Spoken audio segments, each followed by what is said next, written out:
Good morning मेरे प्यारे बच्चों, आप सब कैसे हैं। चलिए, आज प्रत्येक दिन की तरह ही आज फिर मैं आप लोगों के लिए क्लास लेकर उपस्थित हुआ हूं।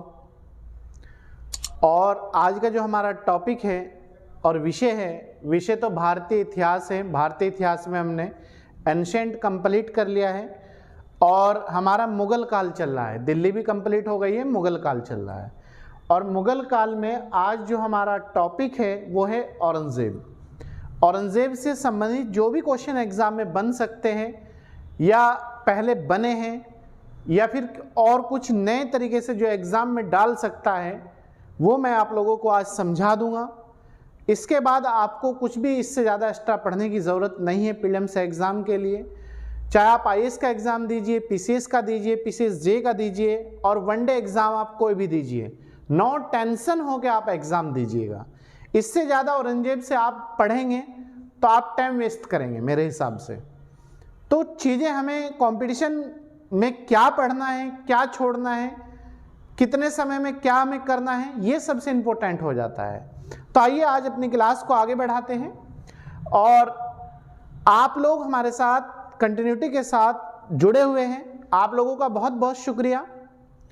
और आप इसी तरीके से आपका हमें भरपूर प्यार मिलता रहे तो हम लोगों में भी विन आईएएस कैंपस की टीम में भी एक हिम्मत बनी रहेगी और हिम्मत के साथ हम लोग आप लोगों के लिए और नए नए तरीके से जो भी क्वेश्चन एग्जाम में हो सकता है फुल एनर्जी के साथ वो सब चीज़ें उपलब्ध कराने की 100% कोशिश करेंगे।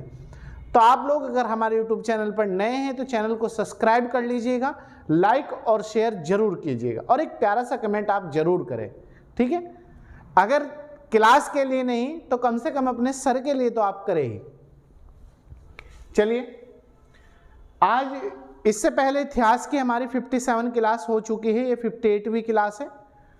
आज का जो टॉपिक है औरंगजेब का जो शासन काल रहा है वो 1658 से 1707 तक रहा है, ठीक है। और विषय इतिहास मुगल काल, ठीक है। देखते हैं क्या क्वेश्चन बन सकता है एग्जाम में और क्या बने हैं, क्या आगे भी बनने की पॉसिबिलिटी रहेगी। जन्म 24 अक्टूबर 1618 ईस्वी को इसका जो जन्म हुआ था औरंगजेब का, जो मुगल बादशाह औरंगजेब था, इसका जन्म 14 अक्टूबर 1618 ईस्वी में हुआ था। और ये किसका बेटा था? ये शाहजहां का बेटा था, ठीक है। किसका बेटा था? शाहजहां का। इसका जो जन्म हुआ था वो हुआ था दोहाद, और दोहाद जो स्थान है वर्तमान में ये गुजरात में स्थित है, ठीक है। याद रखेंगे, दोहाद गुजरात में स्थित है। किसका उत्तराधिकारी था ये? शाहजहां का बेटा और उत्तराधिकारी था। औरंगजेब के और भी भाई थे 4, लेकिन ये सबसे योग्य था और उत्तराधिकार के 3 युद्ध लड़े गए थे, वो भी पूछा जाता है एग्जाम में।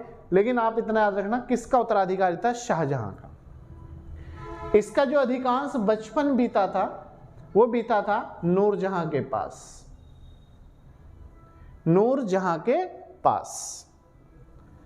इसकी पत्नी का जो नाम था वो था दिलरास बानो बेगम। पत्नी का नाम क्या था इसका? दिलरास बानो बेगम। इसका जो राज्याभिषेक हुआ, राज्याभिषेक का मतलब ये है जो ये गद्दी पर बैठा था।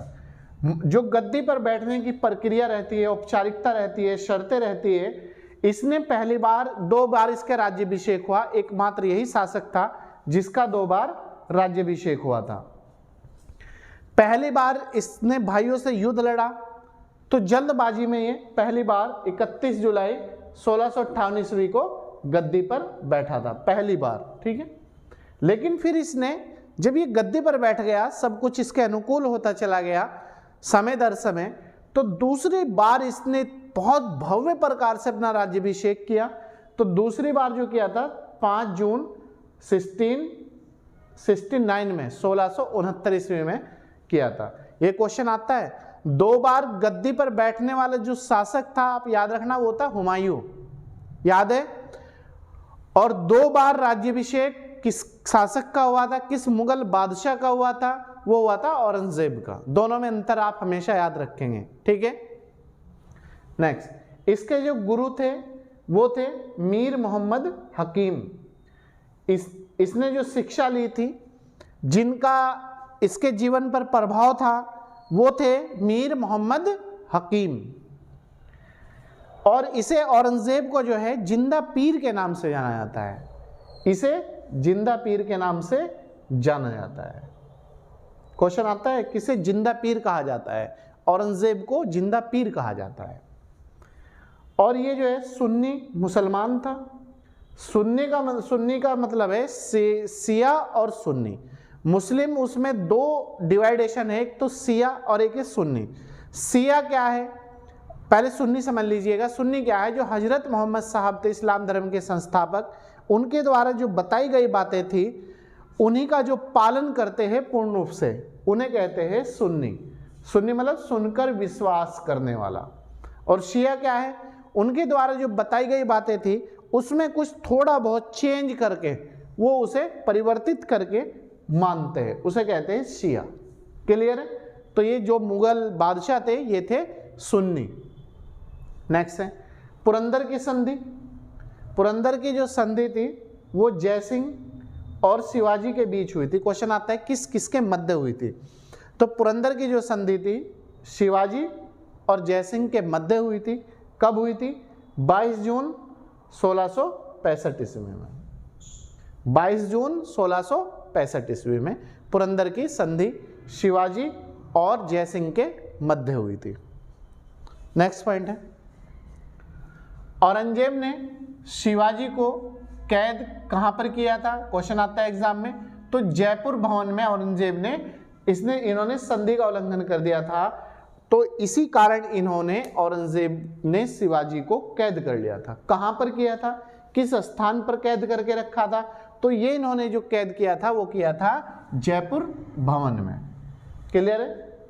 नेक्स्ट पॉइंट, इसने सिखों के 9वें गुरु, 9वें याद रखना, 9वें गुरु तेग बहादुर की हत्या 1665 ईस्वी में दिल्ली में करवा दी थी। औरंगजेब ने गुरु तेग बहादुर की हत्या इसलिए करवाई थी कि इसने कहा था कि आप इस्लाम धर्म को स्वीकार कर लो, एक्सेप्ट कर लो। तो उन्होंने, गुरु ने इनकी बात मानने से मना कर दिया था। तो उसी के बाद इन्होंने उनकी दिल्ली में 1665 ईस्वी में हत्या करवा दी थी। शीशगंज गुरुद्वारा है जो दिल्ली में, वहाँ पर चांदनी चौक के पास पड़ता है, वहाँ पर उनका गुरुद्वारा है। आज भी सब चीज़ें लिखी हुई है, बशर्ते क्या रहा था, कैसे हुआ था, क्या नहीं हुआ था, वो सब तरीके से। तो सिखों के कौन से गुरु की औरंगजेब ने हत्या करवाई थी? 9वें गुरु। क्या नाम था उनका? गुरु तेग बहादुर। कब करवाई थी? 1665 में। किस स्थान पर? दिल्ली में। कारण क्या था? इस्लाम धर्म स्वीकार ना करना। क्लियर है? नेक्स्ट पॉइंट, इसने बीवी के मकबरे का निर्माण करवाया था 1679 में, जो औरंगाबाद महाराष्ट्र में स्थित है। खान बीवी के मकबरे का निर्माण किसने करवाया था? औरंगजेब ने। कब करवाया था? 1679 ईस्वी में। कहाँ पर है ये बीवी का मकबरा? औरंगाबाद महाराष्ट्र में स्थित है। क्लियर है? कर देंगे एग्जाम में।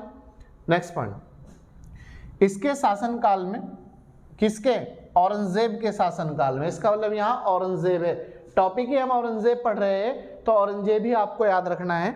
इसके शासनकाल में जाट विद्रोह हुआ था।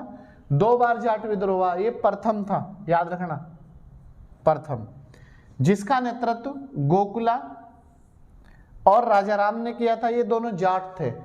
जब औरंगजेब के खिलाफ जाटों ने विद्रोह कर दिया था, पहला जो विद्रोह था, उसका जो लीडर था, जो नेतृत्व करता था, जो आगे चलने वाला था, वो था, एक तो था गोकुला और एक था राजाराम। सेकंड, 1658 में राजाराम के नेतृत्व में दोबारा विद्रोह हुआ था। इन्होंने सिकंदरा में स्थित अकबर के मकबरे को जला दिया था। तो अकबर का मकबरा कहाँ पर स्थित है? सिकंदरा में। किसने जलाया था? जाटों ने जलाया था। जाटों का विद्रोह किसके शासनकाल में हुआ था? औरंगजेब के। कितनी बार हुआ? 2 बार हुआ।